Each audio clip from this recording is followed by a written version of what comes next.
pasien sendiri, keluarganya datang. Jadi kita menginformasikan kepada mereka karena kebutuhan untuk pasien itu. Jadi kita mesti artinya memberikan semangat juga bagi pendonor-pendonor yang sudah pernah, dia harus rutin tiap 3 bulan untuk bersedia mendonorkan darah. Tapi sampai saat ini malah justru ada naik karena mereka sudah lebih memahami masyarakat desa, apalagi pandemi begini, banyak yang membutuhkan darah.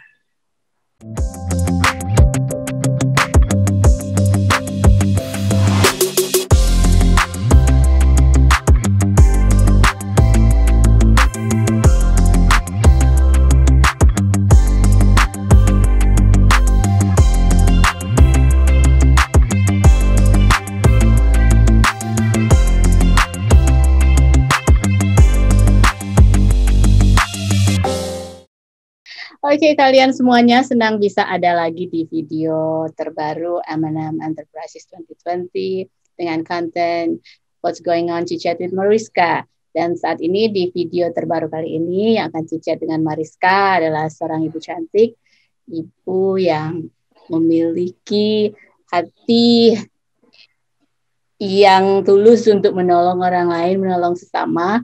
Ibu ini tidak lain dan tidak bukan adalah Ibu Ani Dodo Kambe, Ketua Palang Merah Indonesia Sulawesi Utara. Selamat pagi waktu Manado, Ibu Ani ya. Saya panggil Ibu Ani boleh ya?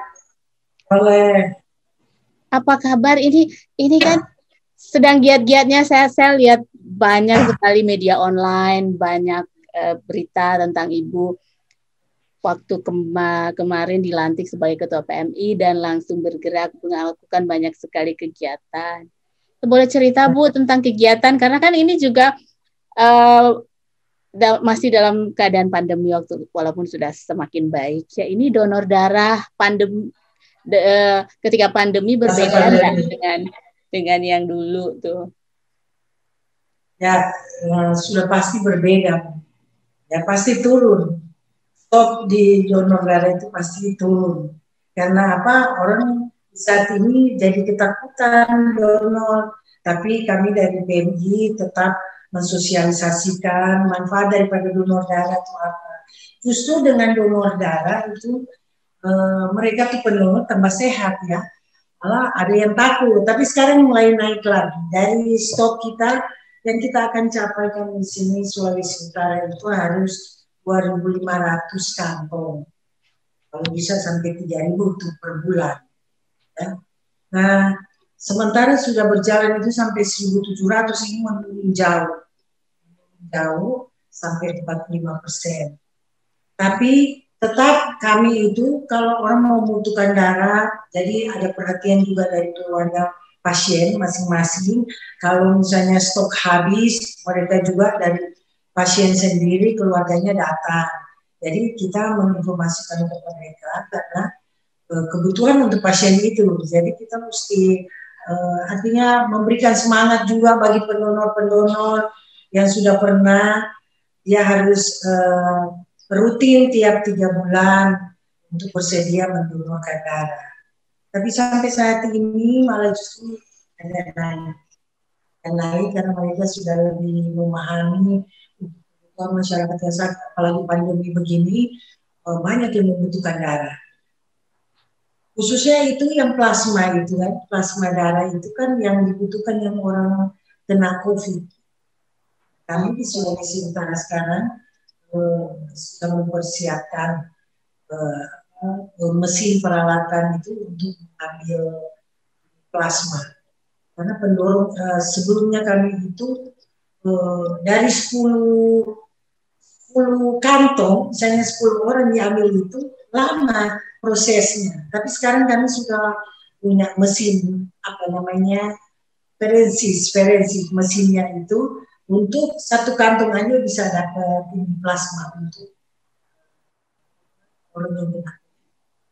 Apa sebenarnya beda donor darah dan donor plasma, Bu? Bukan donor plasma. Bedanya kalau donor darah kan, ya. Kalau untuk plasma itu kan dibutuhkan untuk khusus orang yang kena pandemi. yang kena COVID itu dari kantong darah itu mereka bisa ambil di situ ada ya, kalau dari istilah dokter ya, saya prosesnya mereka, jadi di situ bisa dapat plasma. Karena di sini di Amerika suami saya hampir setiap beberapa bulan itu harus mendonor, bukan donor plasma, harus ditelepon. Donor, memang donor. Ya. Itu donor darah yang biasa. Kalau yang tidak biasa itu yang dibutuhkan untuk ini, untuk yang kena COVID. Di rumah sakit. Kalau yang biasa itu ya yang setiap 3 bulan, saya nggak tahu kalau di sana tiap berapa lama, 2 bulan setengah juga sudah bisa. Itu untuk orang sakit macam-macam, ada yang mau melahirkan juga butuh darah. Ya tentunya kita dari PMI harus siap karena itu semua permintaan dari rumah sakit. Gitu. Jadi kalau boleh tahu Ibu, bagaimana Ibu men-encourage tim untuk bisa mensosialisasikan ini semua supaya orang-orang bisa tergerak dan tidak takut. Itu kan butuh aduh gimana ya Bu ya, mengencourage itu nggak gampang. Iya, saya boleh cerita dari awal. Boleh. Saya kan waktu ada 3 tahun, kalau 3-4 tahun masuk 4 tahun di sini ya, waktu pensiun saya diajak ke Manado, saya disuruh masuk ke PMI. Nah, pada saat itu saya awam, saya tak tahu sama sekali, tidak mengerti ya toh. Waktu saya diajak masuk pengurus itu, kemudian saya diangkat sebagai ketua giat donor darah. Saya nggak tahu apa sebenarnya. Tapi puji Tuhan saya, ya dalam hal ini kita harus minta ya, berdoa. Ini apa pekerjaan ini? Tapi ternyata itulah, lama-kelamaan kita ternyata pekerjaan ini sangat manusiawi. Ya, kita mesti jalan, kita mesti cari. Ya, caranya pertama saya itu, terpaksa saya mesti lebih banyak pergaulan ya. Jalan di mana acara, di mana ini. Jadi dari saya sendiri saya mulai jalan dengan mulai dengan surat ya, masuk ke ke pemerintah, masuk ke bank-bank. Jadi masuk ke semua elemen. Nah, dari situ ya tentunya kita perlu lebih berdoa untuk menggerakkan orang-orang yang mendonor memang sangat sulit. Jadi waktu saya masuk itu stok kita baru berapa ya? 500-an kalau nggak salah. Kita ada mobile di mobil, di jalan ya untuk mengajak orang mendonor. Jadi waktu itu kami jalan, saya sendiri itu waktu datang di sini sudah lupa jalan-jalan di sini. Saking terlalu lama di luar ya Bu. Terlalu lama. Jadi saya mesti ajak ada teman di antar-antar. Jadi saya jalan. Lama saya jalan dengan bawa-bawa surat. Saya berkenalan dengan siapa. Dari situ aja Bu. Tapi lama-kelamaan ya puji Tuhan semua tergerak. Ya mulai itu kita mengatur bagaimana jadwal kita dan kita bentuk tim. Setelah itu saya bentuk tim. Ada tim giat donor darah. Ya, mereka itu banyak. Jadi saya mulai memberi ini kasih memahami ke mereka. Jadi, tapi yang saya panggil itu tentunya orang-orang yang punya hati ya, punya ada panggilan karena pekerjaan yang manusiawi ini begini kan kita tidak perlu tidak terima gaji, tidak terima, jadi dari masing-masing yang mau. Ya, jadi dari situ mereka ngikut saya, mari kita sama-sama bekerja dalam ini, termasuk juga ladang Tuhan saya bilang tuh. Jadi mereka mau semua. Jadi sampai saat ini, sampai 3 tahun ini, sampai 3 tahun berjalan, makanya dari kemarin itu saya sendiri juga kaget mereka menyetujui dari kabupaten kota semua untuk meneruskan kegiatan ini. Saya diangkat sebagai ketua Palang Merah Indonesia. Berarti bukan cuma hanya donor darah, tapi sebelumnya memang saya sudah saya senang. Memang pekerjaan begini saya senang dan sudah beberapa di Manado ini kan beberapa kali ada banjir. Saya sudah rasakan itu. Saya sudah rasakan dan saya sudah terjun langsung di bencana-bencana. Jadi dari situ sendiri saya sudah bekerja sama dengan orang-orang yang membutuhkan ini, yang membutuhkan pertolongan. Nah dari situ mulai timbul ya sekarang banyak juga yang suka bekerja sama dengan saya. Itu sebenarnya orang kalau mau mendonorkan darah itu harus sehat ya, harus diperiksa dulu. Ya, itu pertama mereka mendonor harus periksa lihat tekanan darahnya. Kalau tekanan darah tinggi atau rendah tentunya tidak boleh. Jadi kami menginformasikan setiap orang yang mendonor ya harus istirahat, jangan begadang, ya toh. Terus ada penyakit-penyakit tertentu, misalnya malaria atau tifus atau apa, tidak boleh kan mendonor. Jadi situ juga dites HB-nya, jadi lengkap. Semuanya idealnya supaya sehat itu mendonorkan darah itu setiap berapa bulan sekali idealnya? Setiap ya 3 bulan, 2 bulan setengah udah bisa. Dari dokter izinkan juga 2 bulan setengah. Itu prosedurnya bagaimana, Bu? Setelah didonor darahnya ke PMI ngambil darah, kasih ke bank darah, terus rumah sakit ambil dari bank darah. Oh ya, jadi rumah sakit ambil dari bank darah itu ya? Atau bagaimana? Ya, dari rumah sakit yang minta ke PMI. Memang kan di undang-undang diizinkan memang semua melalui PMI. Okay. Nah, di PMI itu ada unit transfusi darah. Nah, di situ sudah ada bank darah, unit transfusi darah, jadi lengkap di situ.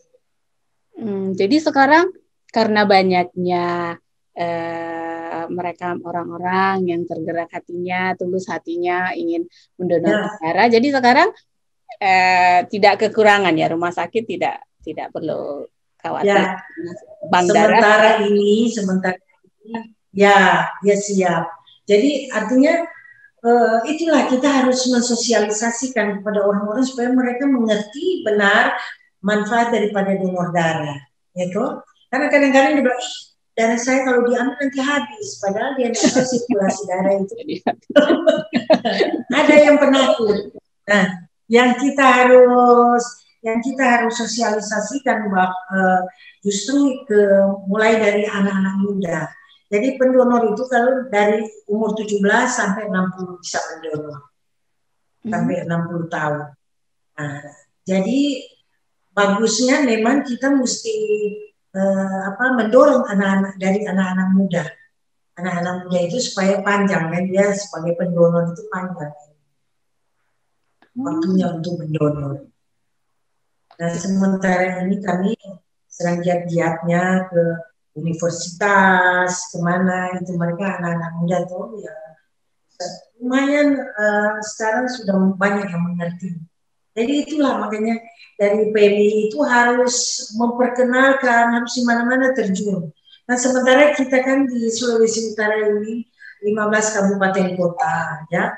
Jadi semuanya mereka sudah punya ketua Palang Merah Indonesia.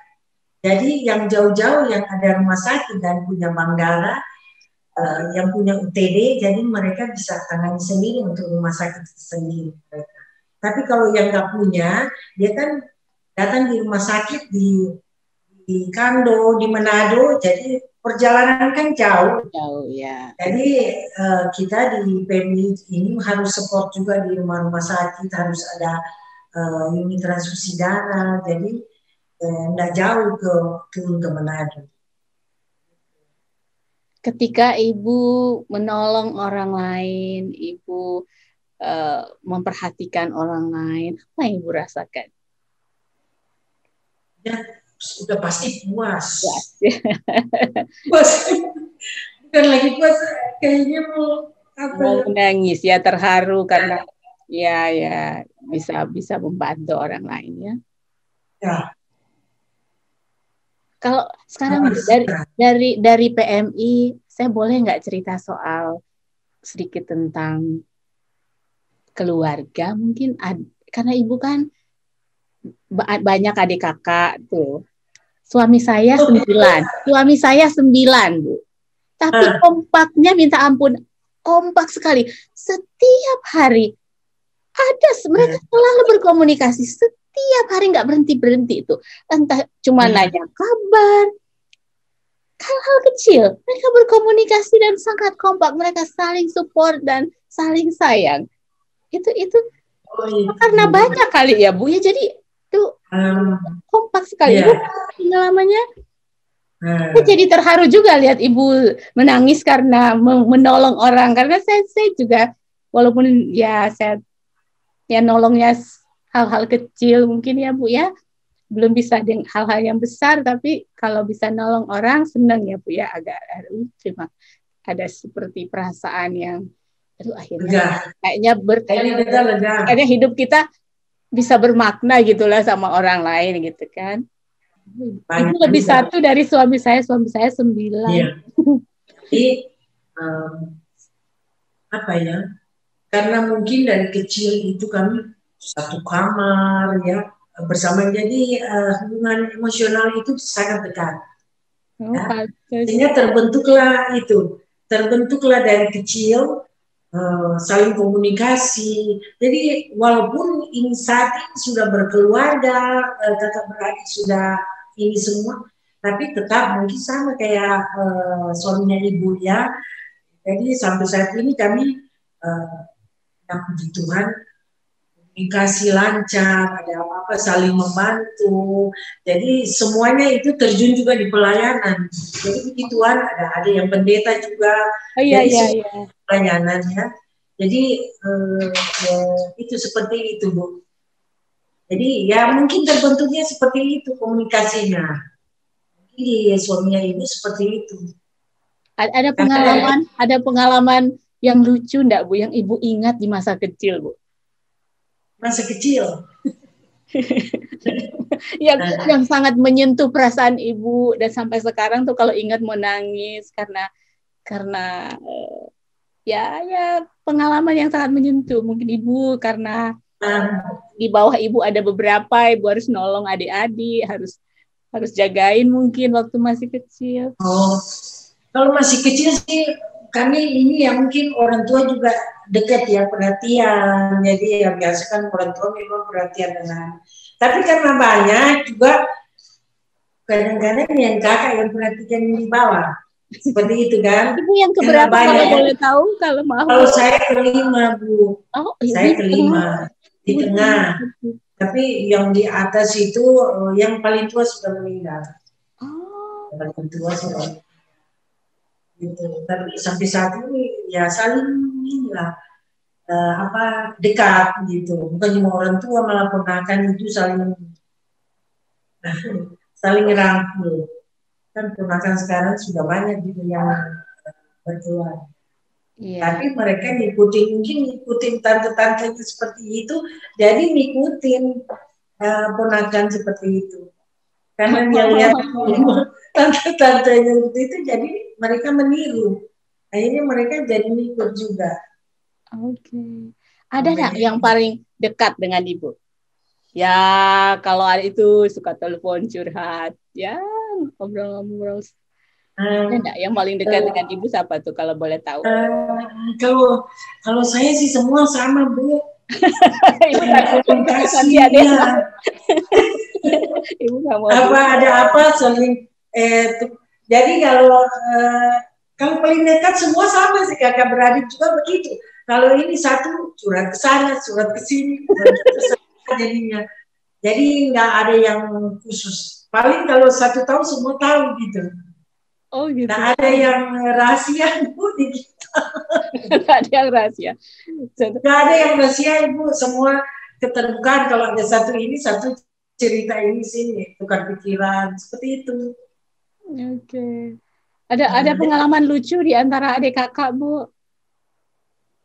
Apa ya? Pengalaman lucu apa ya? Mungkin kalau satu mungkin lagi jalan-jalan bongkar tasnya mungkin suka usil atau apa gimana Bu? Oh, kalau lucu-lucu sih begitu ya, masing-masing punya karakter sendiri sih. Karakter tersendiri, jadi ya apa ya lucu-lucu ya, rame-rame aja itu. Kalau yang lucu, kalau kami itu kan semua senang olahraga, ya. Jadi di saat bertanding kalau bertanding satu kali kadang-kadang ngadu ke orang tua lucu ya. Kok saya mesti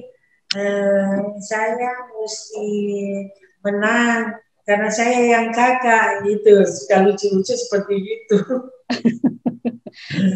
Kalau yang paling kecil siapa tuh, Bu? Paling bungsu. Yang paling kecil Pak Oli, Oh ya ampun. gubernur. Berarti Pak Oli yang paling manja ya, Bu ya? Iya, paling manja dia. Oh ya ampun. Paling bungsu toh. Manjanya, ini maaf ya nanti Pak Oli marah nggak ya Pak? Kalau kalau manjanya Pak Oli itu waktu kecil kayak apa, Bu Ani kalau boleh tahu? Mungkin banyak orang nggak tahu tuh kalau Pak Oli itu kecilnya manja. Dia kan sering sama bapak saya, jadi di Naomi kan. Tapi setelah besar tentunya dia punya jati diri. Jadi paling kakak-kakaknya cuma memperhatikan, ya Dok, kamu mau apa ini, jadi diarahkan seperti itu. Sudah setelah mandiri ya sih apa cepat dia apa ambisius ini.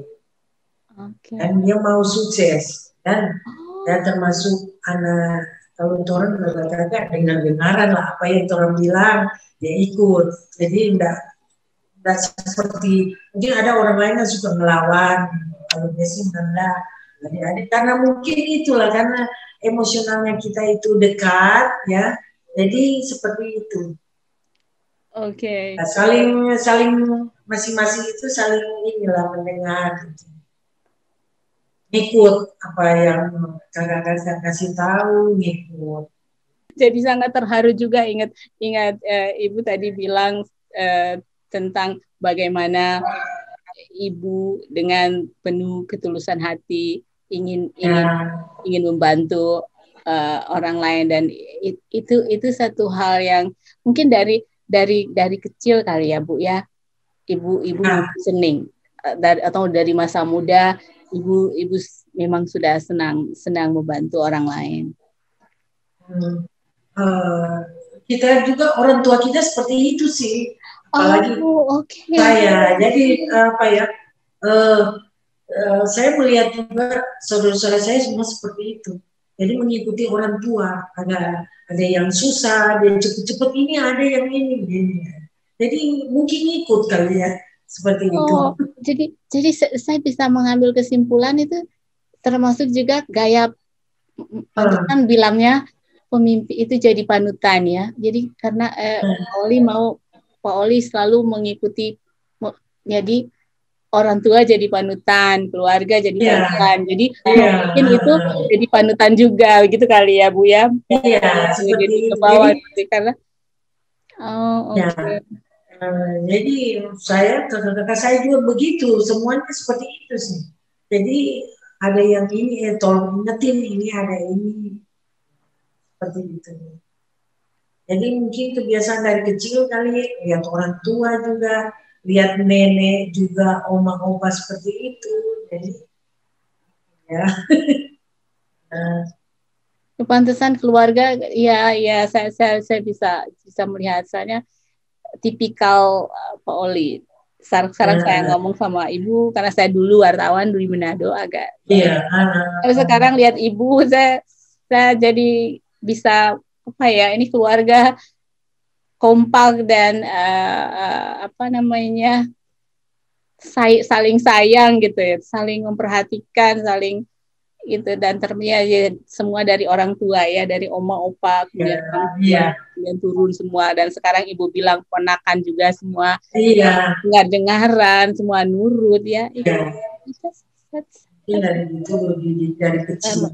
Good family. Okay. Iya. Ibu, apa harapan Ibu ke depan nanti untuk PMI dan untuk keluarga, kalau ada yang ingin kita ke PMI ya? Dari PMI ini saya sudah beberapa tempat survei di Bandung juga. Oh, Ya, oke.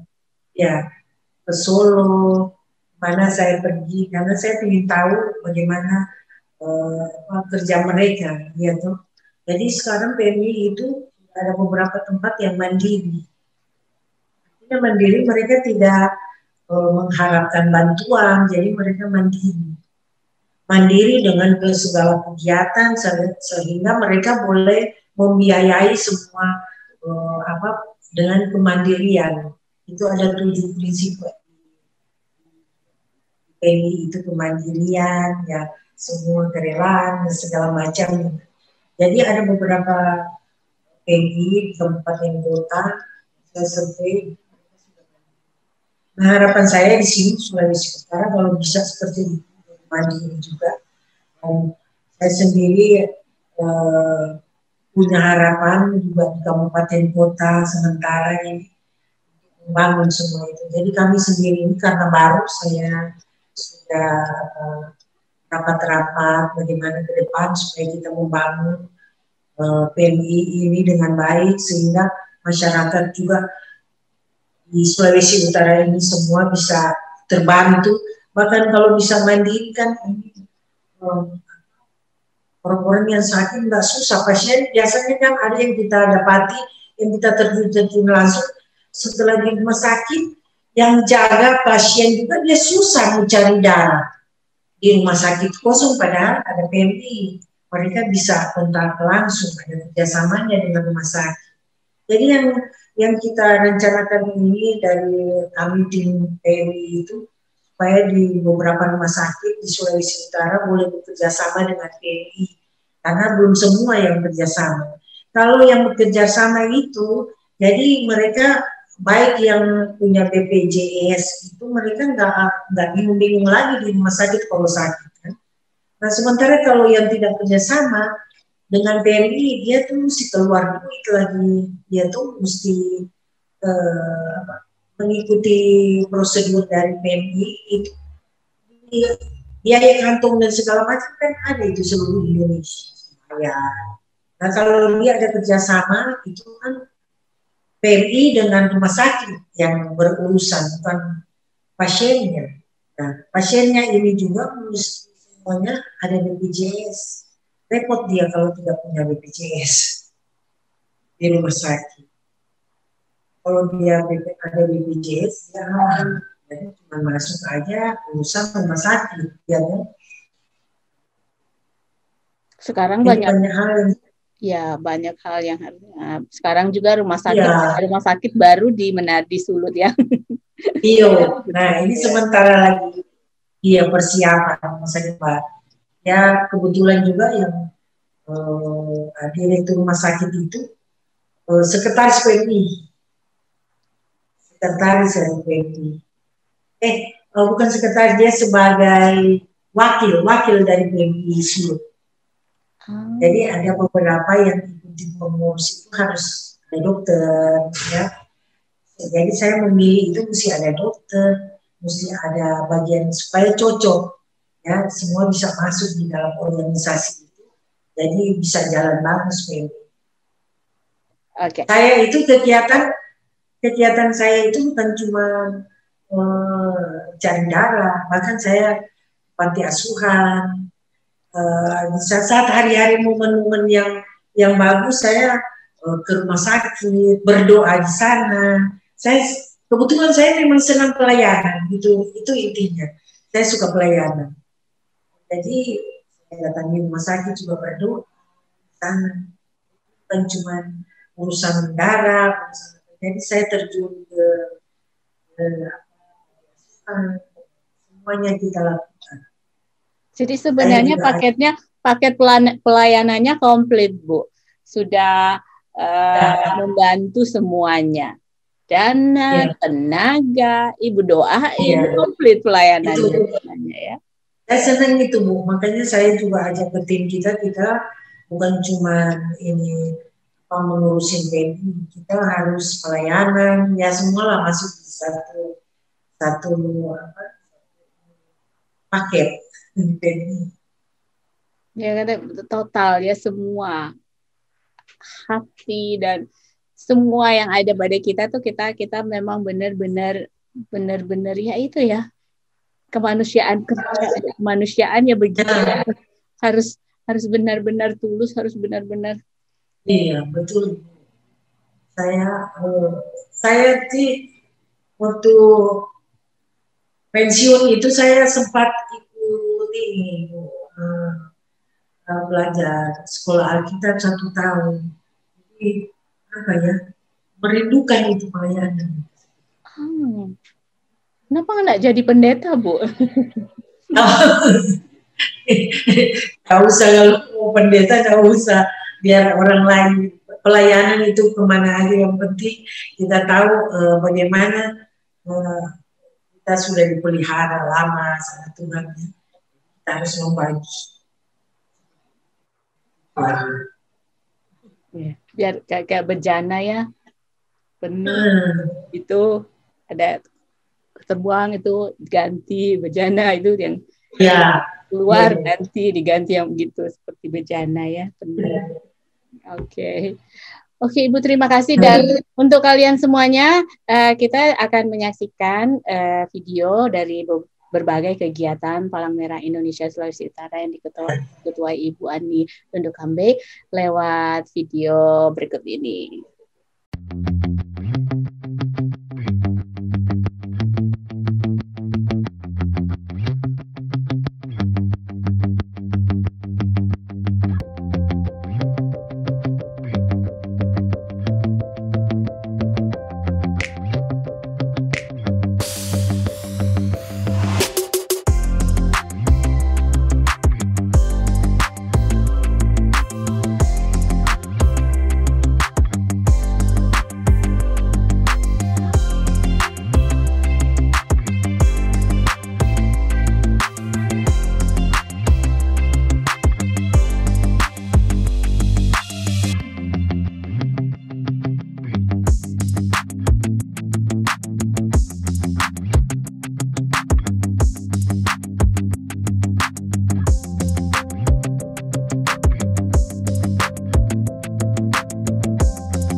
Oke Bu, terima kasih. Dan di akhir video seperti biasa ada tips dari Marty Lyons. Hello and welcome back to another tip from Marty. Today's topic was about the Red Cross. And when you think about the Red Cross, a lot of people realize that if something really bad happens, if there's a tornado, as there have been in the United States here in the last few days, there have been some horrific storms. When there's a tornado, people they're displaced from their home and they have nowhere to stay or no food or things of that nature. They feel like, well, the government will come and help me and they'll help protect me and save me. But that help may be a long time coming or may not come at all. And that's assuming there's a government there that can help you. A lot of parts of the world, they don't have any of that. And when we think about the Red Cross, we think there's the example of a benevolent organization that is willing to go anywhere in the world to help anyone in their situation. And it's really quite remarkable how well they've survived all of the fighting and the wars and the struggles that go on around our world while we have all these natural disasters. And so it's really quite a testament to their mission and their altruistic goals of trying to help others who truly need the help, and they're not going to get it elsewhere. And during World War II, a lot of prisoners of war in other countries, in Germany and Japan, were treated brutally, but they looked forward to those Red Cross packages. A lot of lives were saved just by them having the ability to provide those packages for people to have. And it's quite a testament that they've survived all these years and have flourished and are able to do the things they do. So we take for granted that they're there. They weren't always there, but we're fortunate that they are and that they can help out. So this isn't so much a tip for the day about how to change something or whatnot. I think it's more of a matter of let's give some credit to the group that deserves it, the Red Cross. They truly have a thankless task that they're willing to take on no matter what the circumstances are. And we sure appreciate them being around and helping people. It's quite an organization. So if you haven't subscribed, hit one of these buttons down here. We hope you're enjoying the show. We hope you enjoyed today's show, and we'll see you next time. Take care. Bye-bye.